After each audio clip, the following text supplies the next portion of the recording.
Hai tulang bawang, kalau pergi ngaji, cium tangan suami. Bu, cium tangan suami enggak?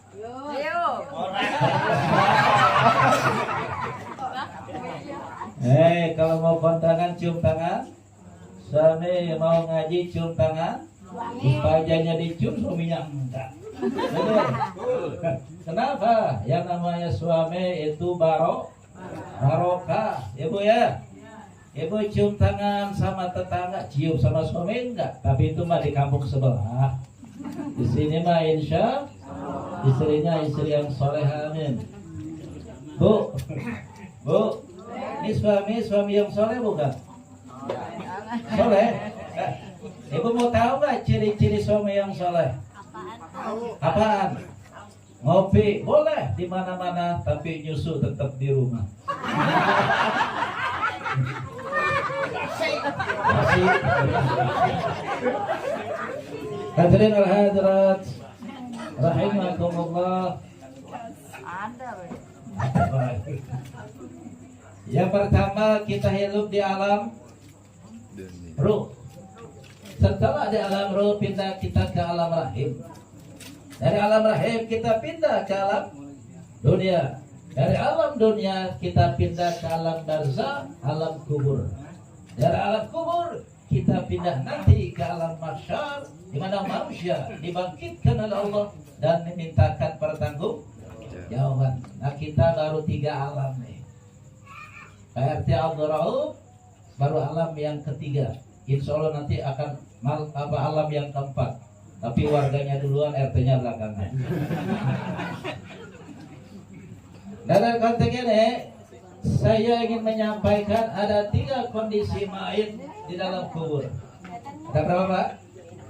3. Yang pertama, kondisi mayit di dalam kuburnya itu, dia sudah dinampakkan yang namanya neraka. Bayangin, Pak, sudah dinampakkan yang namanya neraka. Sampai kapan? Sampai menunggu datangnya hari kiamat. Ibarat kita sedang hari pagi jalan-jalan ke komplek itu. Ada rumahnya pakai pagar besi. Lalu ada anjing di dalamnya, gede banget, matanya hitam.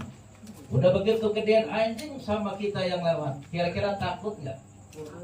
Nah, bagaimana kalau anjing itu terlepas? Anjing itu terbuka. Anjing itu melompat. Nah, ini yang pertama, kondisi mayit di dalam kuburnya dinampakkan yang namanya neraka. Setelah datangnya nanti hari kiamat, dibangkitkan di padang mahsyar, maka orang itu dimasukkan ke dalam neraka. Mudah-mudahan kita tidak termasuk orang-orang yang di dalamnya. Nah, ini yang pertama. Yang kedua, kondisi mayit di dalam kuburnya ini dinampakkan yang namanya surga. Keindahan surga. Artinya Pak, sampai menunggu datangnya hari kiamat. Ketika dibangkitkan di padang mahsyar, dihisab, orang itu masuk ke dalam surga. Mudah-mudahan almarhumah Ibu Maryam binti Wahid termasuk orang-orang yang ada di dalamnya. Amin. Nah, yang ketiga, kondisi mayit di dalam kuburnya ini ditidurkan oleh Allah. Sampai kapan? Sampai menunggu datangnya hari kiamat. Kenapa ini orang ditidurin? Karena dia punya pahala, pahalanya masih berjalan. Dia punya dosa, dosanya masih berjalan. Nyolong iya, sedekah iya, maaf-maafan iya, marah-marahan iya, WA-nya bagus-bagus, jelek-jelekin, sama mertua kadang-kadang baik, sama mertua kadang-kadang marah.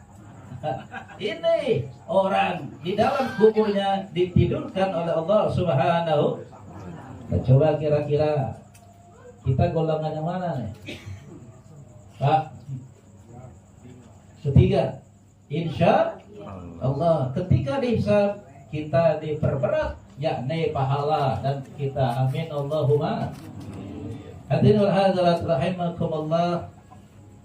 Tadi ketika kita lagi masuk kemarin, diawali mengucapin apa itu ketemu? Assalamualaikum warahmatullahi wabarakatuh. Saling mengucapkan salam. Betul. Nah, ketika kita mengucapkan salam, ada nggak kalimat barokatuh di situ? Ada. Barokah. Barokah itu manfaat, menjadi manfaat. Baik menjadi baik, ini namanya barok. Saya mau tanya nih, di pisang nih, waktu di perapatan lampu merah cendung tuh, waktu di pasar Lembang ini namanya manfaat, belum barokah. Kipas angin waktu di tempat celeduk itu namanya manfaat, belum barokah. Setelah ditaruh di masjid, setelah disimpan di masjid, jamaah sholat jadi senang, orang ngaji pada adem, maka itu kipas angin yang dibeli, yang disedekahkan, pisang yang ada pada malam hari ini, kue yang ada pada malam hari ini, maka ini adalah barokah. Jadi manfaat tidak sama dengan barokah. Barokah pasti manfaat, tapi manfaat belum tentu barokah. Orang tua pasti anak, tapi anak belum tentu orang tua. Presiden pasti rakyat, tapi rakyat belum tentu presiden. RT pasti warga, tapi warga belum tentu RT. Imam pasti makmum, tapi makmum belum tentu imam. Guru pasti murid, tapi murid belum tentu guru. Nah, dari konteks ini saya ingin menyampaikan anak-anak yang barokah, anak yang soleh dan solehah, yang punya prestasi dari dunia buat orang tua di akhirat. Saya mau tanya, kalau ada anak ngasih duit 1 bulan 1 juta, kecil apa gede?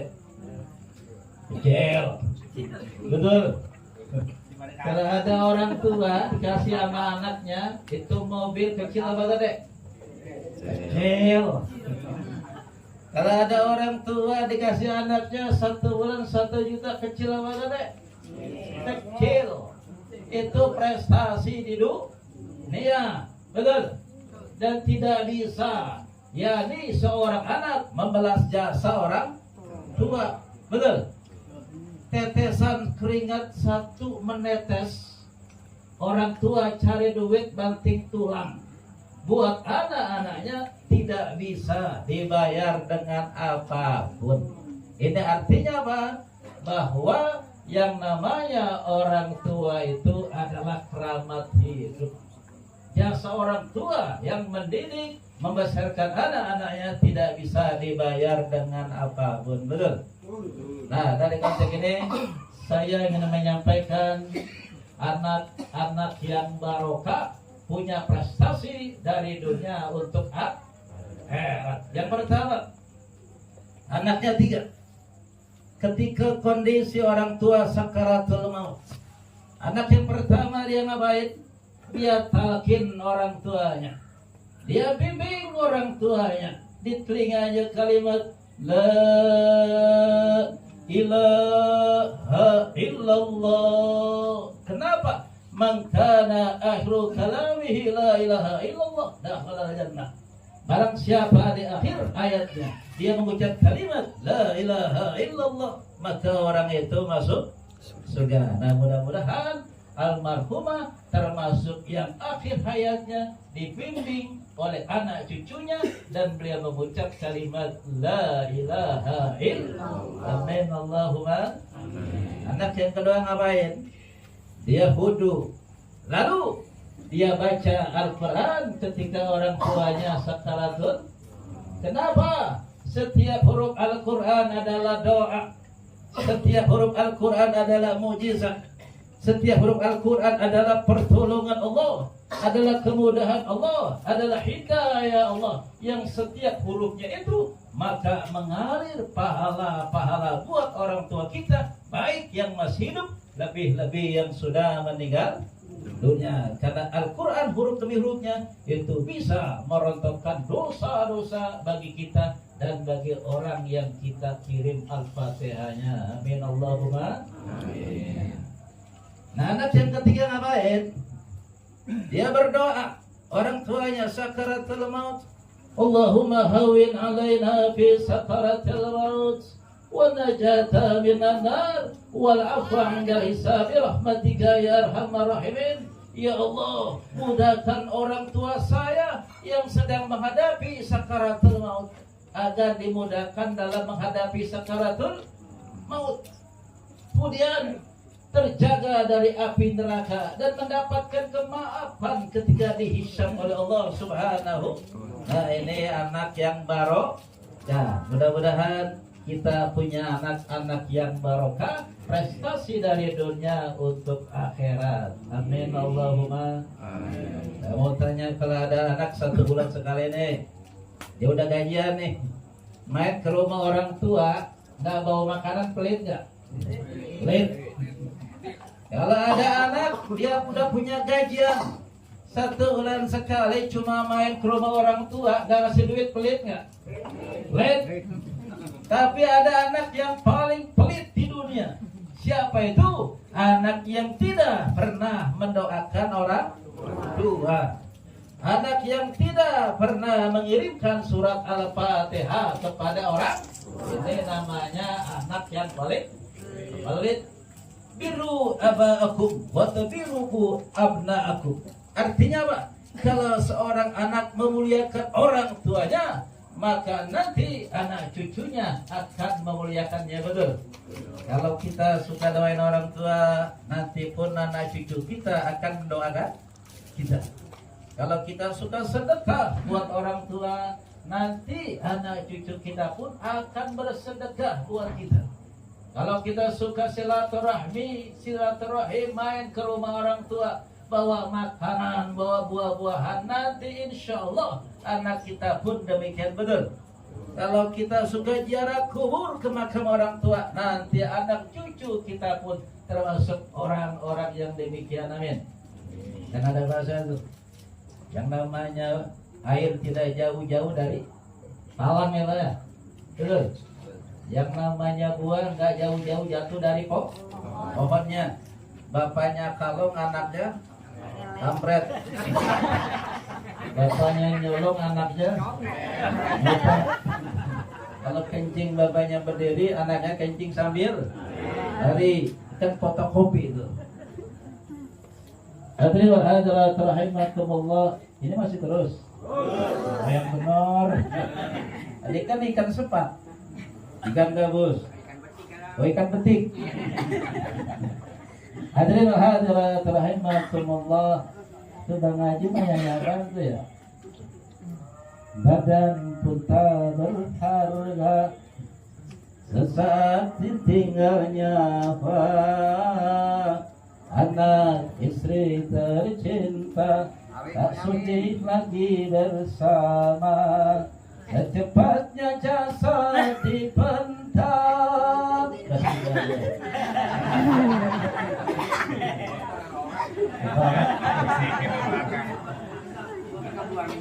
Mulai hadirin hadirat rahimakumullah. Nah, ini yang pertama tadi tentang apa? 3 kondisi mayit. Kemudian yang kedua, anak yang barokah. Nah, yang ketiga, kita suka berdoa tuh, Allahumma inni as'aluka husnul khatimah wa na'udzubika min su'il khatimah, ya Allah biha, ya Allah biha, ya Allah bi husnil. Nah, artinya apa? Kita mohon kepada Allah agar diwafatkan dalam keadaan husnul khatimah. Lagi tahlilan mati PRT dulu. Lagi sholat mati, lagi ngaji mati, udah bayar utang mati, udah minta maaf sama keluarga mati, udah banyak pahala mati, udah pergi haji mati, wafat dalam keadaan husnul khatimah. Dari konteks ini, dalam rangka malam yang ketiga mendoakan almarhumah Ibu Maryamah binti Wahir, saya akan menyampaikan ciri-ciri orang yang wafat husnul khatimah. Mudah-mudahan almarhumah termasuk yang ada di dalamnya, amin. Yang pertama, orang yang wafat husnul khatimah, cirinya itu apabila ada di antara salah satu yang tiga ini, maka orang itu wafat dalam keadaan husnul khotimah. Artinya apa? Rahmat Allah turun ketika proses sakaratul maut. Nah, yang pertama keluar air mata. Keluar air mata, air matanya keluar ketika sakaratul maut. Ini ciri yang pertama.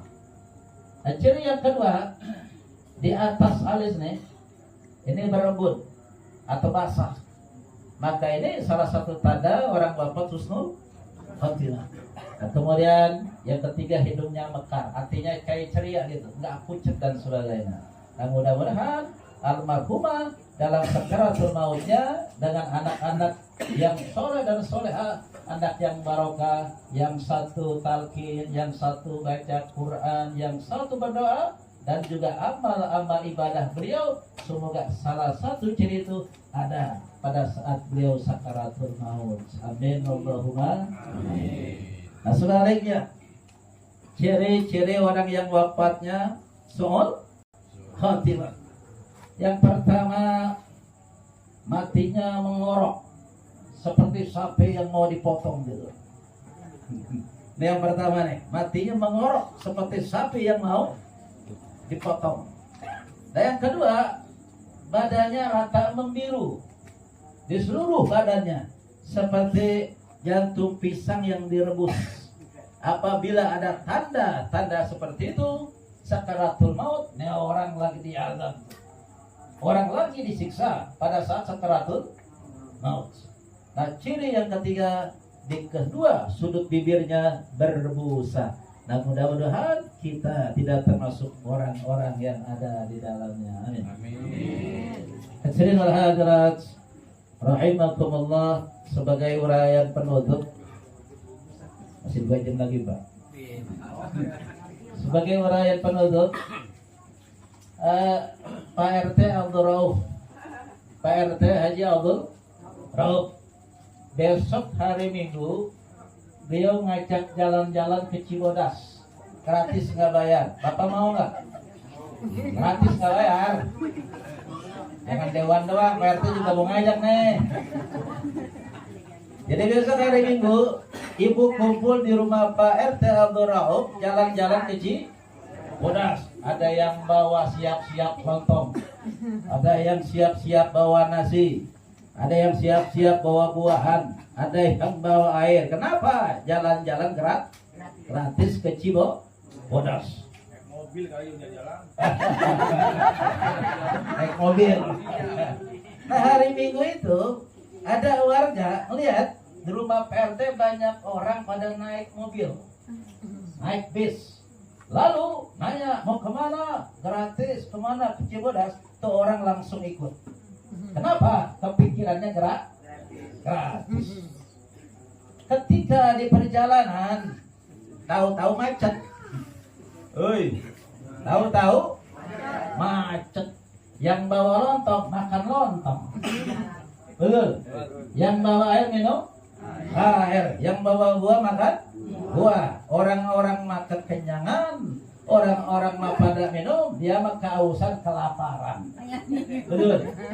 Nah, hikmah yang dapat kita ambil, ini baru jalan ke Cibodas.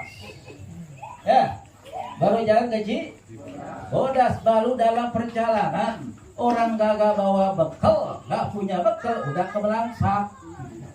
Apalagi udah nyampe ke Cibodas. Nah, artinya apa? Kita kan masih hidup nih. Orang hidup berada di atas tanah. Udah mati, masuk ke dalam tanah. Betul. Artinya apa? Kalau orang hidup, kita nggak tahu kan kapan kita mati, di mana kita mati, sedang apa kita mati. Siapa bilang yang tua matinya? Kita matinya nanti udah tua. Belum tentu. Di pasar orang mati, di sekolah mati, lagi ngajar mati, lagi doa lagi ceramah enggak.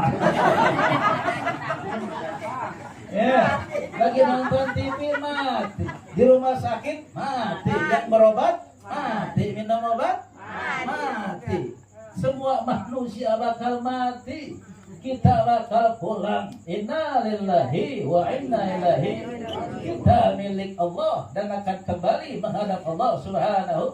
Artinya apa? Kalau orang mati nggak bawa bekal, belum nyampe ke kuburan udah kebelangsak tahu. Betul? Di kita nih, kalau ada mayit kita gotong darah Said. Mayit nih mau disolatin ke masjid, kita gotong tuh. Ibaratnya itu ada anak bayi kecil nangis, kita emban, tuh bocah berat nggak? Anak kecil nangis, minta balon, kita emban, jadi berat nggak? Berat. Itu posisi orang ketika belum disolatin, belum didoain, belum dirodohin, ini mayit jelek atau enggak, baik atau tidak. Ini kondisi mayit seperti bayi atau anak kecil yang nangis minta balon, kita emban. Dan ketika udah disolatin, didoain, disaksikan tuh apa mayit ini baik, kita redoin, kita doain, ibarat ngendong anak kecil, anaknya nggak nangis, enteng nggak? Enteng. Bisa dipahami? Nah artinya apa? Kalau perjalanan kita nanti ke alam kubur, kalau orang itu nggak punya bekal, belum nyampe di kuburan, tuh orang udah kebelang bangsa, apalagi udah sampai ke kuburan. Kenapa? Hadis menjelaskan, innamal qabru rawdatun min riyadil jannah aw hufratun min hufarin niran. Sesungguhnya alam kubur bisa menjadi taman surga sementara dan bisa menjadi jurang neraka sementara, bergantung amal perbuatan kita. Orang hidup nggak mati, cuma pindah tempat dari alam ruh, alam rahim, alam dunia, alam penurunan, alam CI, kemudian pindah ke alam barzah. Orang barzah nggak mati. Kalau dia mati, ngapain kita assalamualaikum? Betul? Ngapain kita beri salam ziarah kubur? Betul? Dijawab nggak? Dijawab, cuma nggak kedengeran. Betul? Kita lagi berdoa di atas kuburan, beliau menyaksikan rohnya. Ketika kita berdoa, diaminin nggak? Diaminin, cuma PT nggak kedengeran. Betul? Ketika kita berdoa, mereka melihat kita, mereka mendengar kita, tapi kita tidak mendengar, tidak melihat. Nah, makanya tuh kalau ada orang meninggal dunia, itu paling seneng tuh, yang banyak yang nyelawat, banyak yang takziah. Kenapa? Pak RT datang, Pak RW datang, tetangganya datang, mertuanya datang. Waduh, itu orang bu, kalau masih hidup dia peluk Pak RT. Pak RT makasih udah datang. Kenapa? Kemarin si kom Pak RT saya cabut nggak bilang-bilang. Makasih Bu Haji, saya punya utang kerudung saya belum bayar. Hari ini Bu Haji datang, hari ini Pak RT datang. Kenapa? Dua orang nyelawat. Satu mendoakan, yang kedua mengikhlas. Betul? Itu kalau masih hidup kita dipeluk aja. Dipeluk. Ibarat bapak punya utang, datang Pak RT, utang sama tetangganya, udah bu nggak usah marah, nih saya yang bayarin nih sebagai RT-nya. Pokoknya ibu silakan ngontrak lagi, saya bayarin. Sama ibu masih hidup, kira-kira senang keluarganya? Dipeluk nggak tuh Pak RT? Betul. Nah begitu juga mayit, ketika ada tetangganya datang, dia menyelawat, dia meredokan, dia mendoakan, maka mayit ini menjadi senang. Hadirin wal hadirat rahimakumullah. Nah ini yang pertama, Pak RT ngajak jalan. Mau ikut Pak? Mau, tapi bawa bekal, jangan kena bawa bekal. Dan kedua yang terakhir, ada nenek-nenek berangkat umroh, berangkat haji deh, biar lama dikit. Berangkat haji 3 hari nih, duitnya habis. Temennya tahu, Nek, ngapain diem aja? Duit gua habis. Nenek punya anak nggak? Punya. Ada berapa? 10. Ada nomor HP-nya nggak? Ada. Ditelepon tuh, anaknya atu. Semuanya pada transfer tuh. 1 juta. Senang nggak? Dapat berapa tuh? 10. Udah dapat 10 juta, ini nangis lagi lah nenek. Ya temannya bingung, Nek kenapa nangis? Iya, coba kalau anak gua 20 juta. Nah, hikmah dari sini yang ingin saya sampaikan adalah ketika orang tua kita masih hidup, ditransfer senang nggak? Betul. Makanya kalau main ke rumah orang tua, jangan waktu sakit bawa makanan. Woi. Kalau main ke rumah orang tua, waktu sehat bawa makanan. Waktu sakit dibawa jeruk asem. Betul. Anggur asem, melon asem. Tapi waktu sehat bawain makanan sama orang tua. Kalau waktu sakit bawain makanan, bawain anggur tuh ngeledek tahu.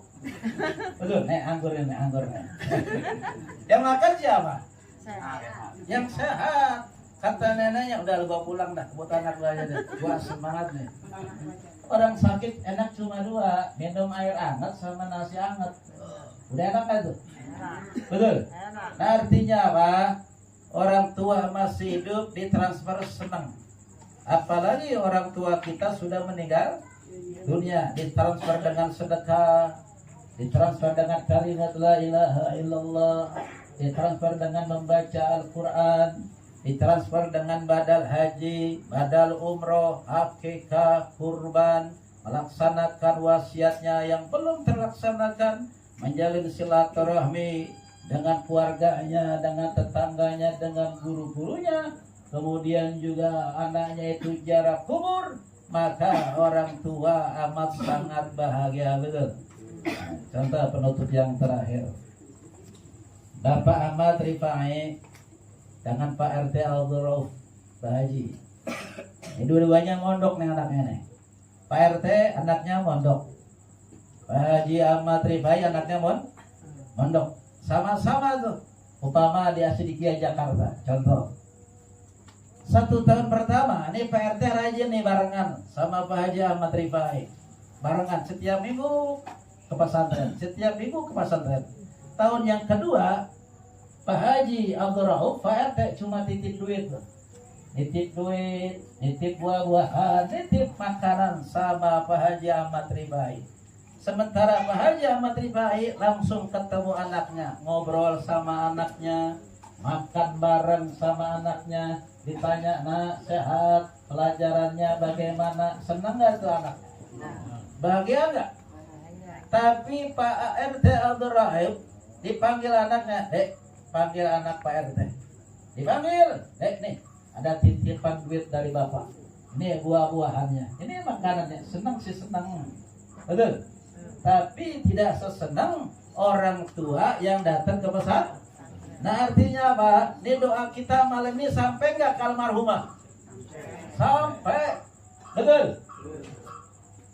Tapi yang dimaksud adalah bahwa doa kita ziarah kubur itu membuat orang tua kita lebih senang, betul.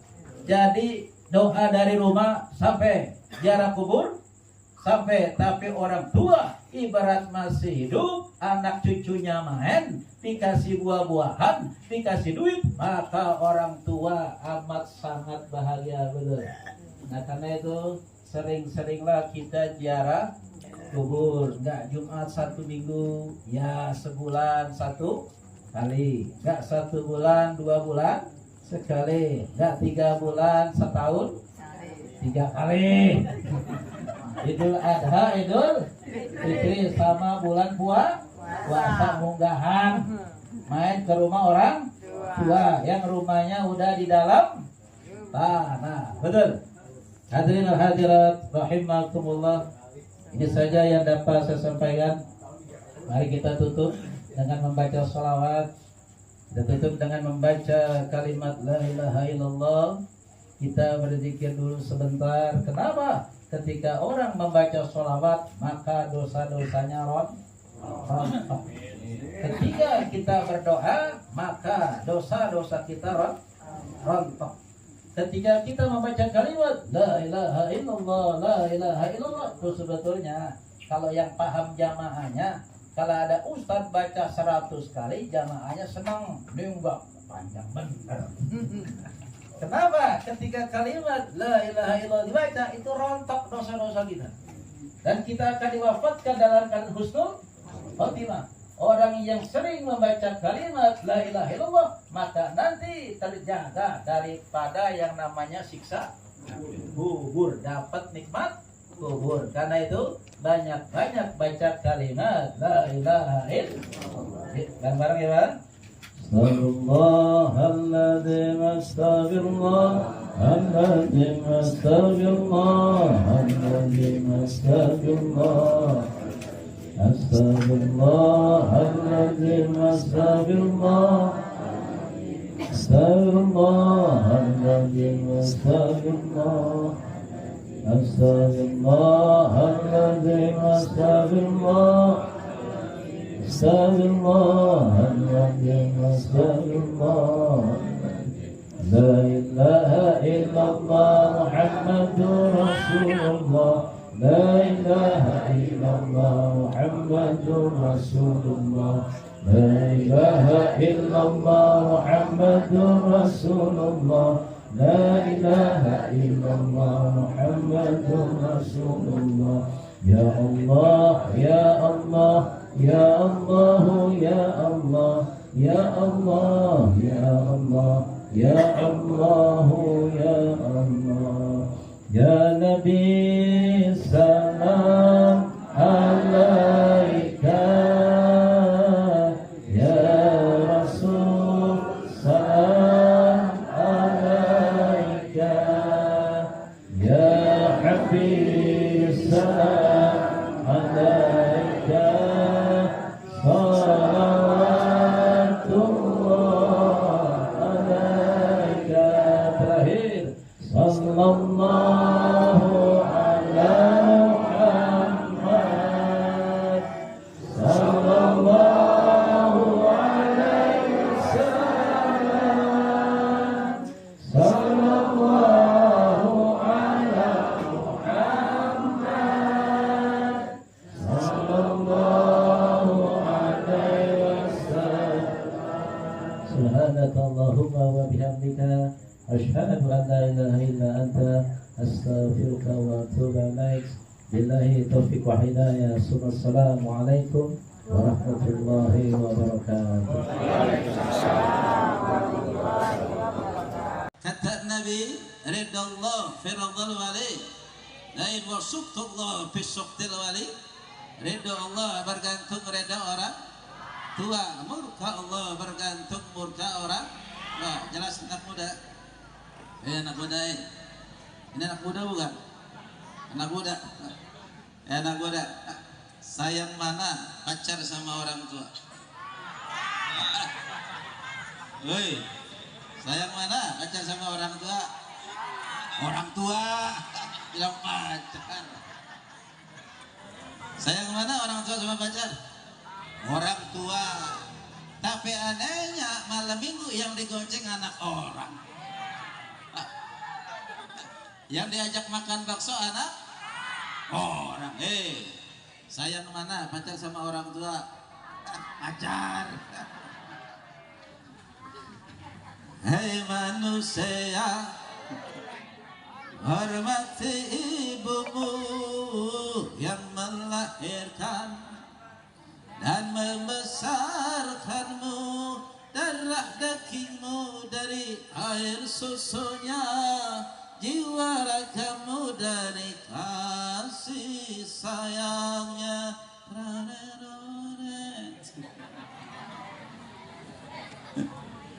Bila kau sayang pada kasihmu, lebih sayanglah ibumu. Bila kau takut pada polisi, lebih takutlah. Keren.